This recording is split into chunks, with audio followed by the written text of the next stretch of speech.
إن الذين كذبوا بآياتنا واستكبروا عنها لا تفتح لهم أبواب السماء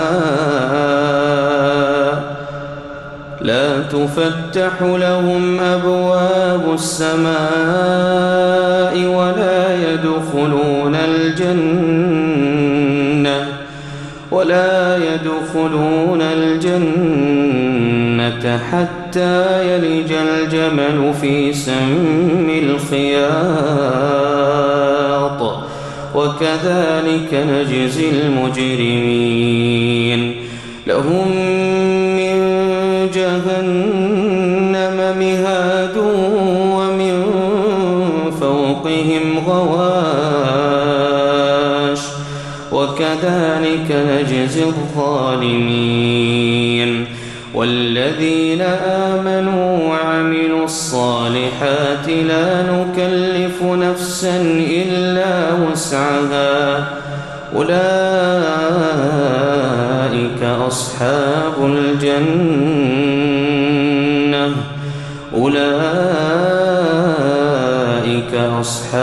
الجنة هم فيها خالدون ونزعنا ما في صدورهم من غل تجري من تحتهم الأنهار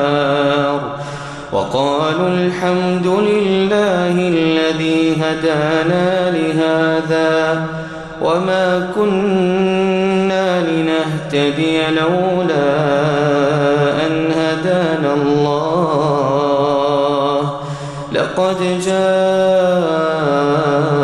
رسل ربنا بالحق ونودوا أن تلكم الجنة أورثتموها بما كنتم تعملون ونادى أصحاب الجنة أصحاب النار أن قد وجدنا ما وعدنا ربنا حقا فهل وجدتم ما وعد ربكم حقا قالوا نعم فأذن مؤذن بينهم اللعنة الله على الظالمين الذين يصدون عن سبيل الله ويبغونها عوجا وهم بالآخرة كافرون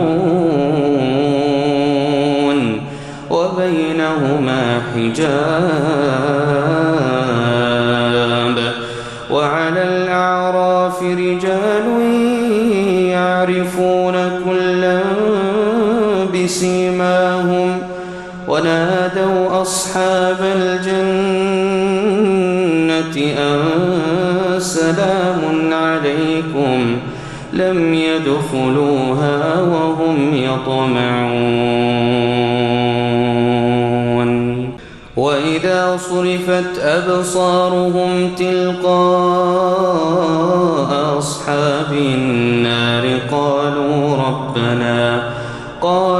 ربنا لا تجعلنا مع القوم الظالمين ونادى أصحاب الأعراف رجالا يعرفونهم بسيماهم قالوا ما أغنى عنكم جمعكم وما كنتم تستكبرون أهؤلاء الذين أقسمتم لا ينالهم الله برحمة ادخلوا الجنة لا خوف عليكم ولا أنتم تحزنون ونادى أصحاب النار أصحاب الجنة أن أن أفيضوا علينا من الماء أو مما رزقكم الله. قالوا إن الله حرمهما على الكافرين الذين اتخذوا دينهم لهوا ولعبا وغرتهم الحياة الدنيا فاليوم ننساهم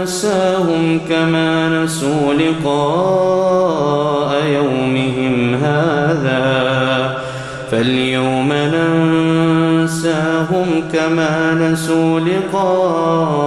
يومهم هذا وما كانوا بآياتنا فاليوم ننساهم كما نسوا لقاء يومهم هذا وما كانوا بآياتنا يجحدون.